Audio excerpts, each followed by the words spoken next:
अशोक सुंदरी का स्थान सबको मालूम है ना? जम के तो बोलो जरा, सबको मालूम है ना अशोक सुंदरी का स्थान? बड़ा मुख्य स्थान होता है अशोक सुंदरी का। फिर निवेदन है, उसको समझिएगा।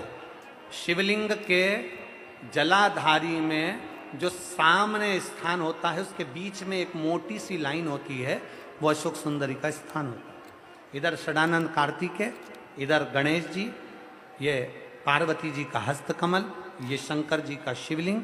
शिवलिंग के ऊपर जो बूंद बूंद पानी टपकता है, वो शंकर जी की 5 बेटियां, क्या नाम है उनका? जया, विषहरा, शामली बारी, दौतली, देव। शंकर जी की 5 बेटियां उस पानी को बूंद बूंद गिराती। अशोक सुंदरी का जो स्थान है वो बड़ा मूल है, बहुत मूल।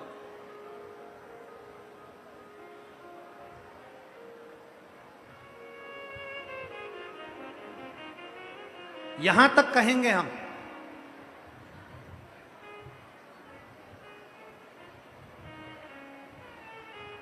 शरद पूर्णिमा से कार्तिक पूर्णिमा के बीच में, शरद पूर्णिमा से कार्तिक पूर्णिमा के बीच में प्रयास करना।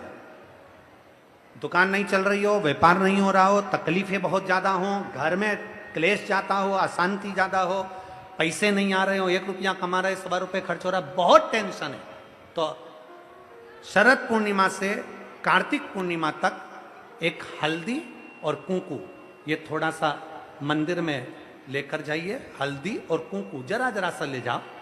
अशोक सुंदरी वाली जगह पर पहले शंकर जी पे जल चढ़ा दो, अशोक सुंदरी वाली जगह पे जल चढ़ा दो, और वह हल्दी और कुंकू की एक एक बिंदी अशोक सुंदरी वाली जगह पर अपनी कामना कर कर लगा कर आओ। उसी में से वो हाथ जो तुम्हारा गीला है कंकु हल्दी का, वही हाथ लाओ, घर में प्रवेश करते समय अपनी देहली पर थोड़ा सा लगा दीजिए।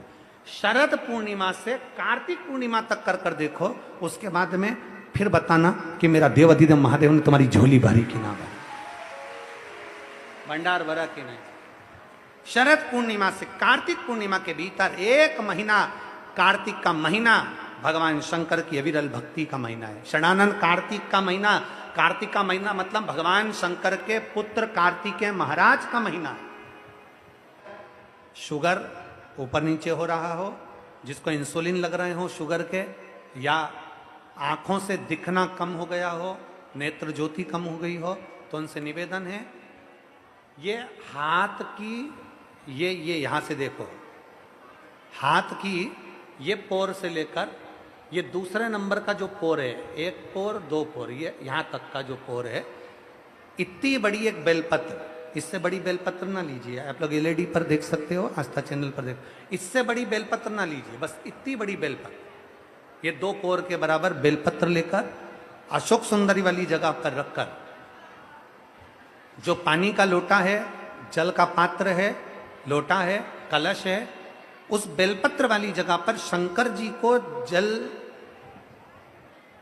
समझिए जरा, ये शिवलिंग है, ये जलाधारी है, ये जलाधारी, तो शंकर जी पर जल चढ़ाएं तो बेलपत्र जो छोटी वाली है 2 कोर की, वो बेलपत्र यहां अशोक सुंदरी वाली जगह पर रखना है। और शिव जी को जब जल चढ़ाएं तो जल उत्तर की ओर मुख कर कर चढ़ाइए, और जल चढ़ाते चढ़ाते वही जल का पात्र पानी चढ़ाते चढ़ाते अशोक सुंदरी पर लेकर आइए, और वहां पर 3 बार पानी को गिरा दीजिए, केवल 3 बार, त्र्यंबकेश्वर महादेव के नाम से, कुंदकेश्वर महादेव के नाम से 3 बार पानी गिराकर जब वापिस आओ, जल झेल कर लाओ, उसी बेलपत्र को उठा कर लिया, अपने घर में प्रवेश करते समय उस बेलपत्र को खा लो। जिसको इंसुलिन लग रहे हो, जिसकी शुगर ऊपर नीचे हो रही हो, जिसका ब्लड प्रेशर ऊंचा नीचा हो रहा हो, जिसकी नेत्र ज्योति जा रही हो, आंखों पर मोटा मोटा चश्मा चढ़ गया हो, वो बेलपत्र छोटी सी लाओ, उसको खा लो। घर में जाकर जो पानी झेल कर लाए हो शंकर जी का, घर के अंदर बैठकर वो जल जो लाए हो वो पानी को पी लो, उस जल का आचमन कर लो।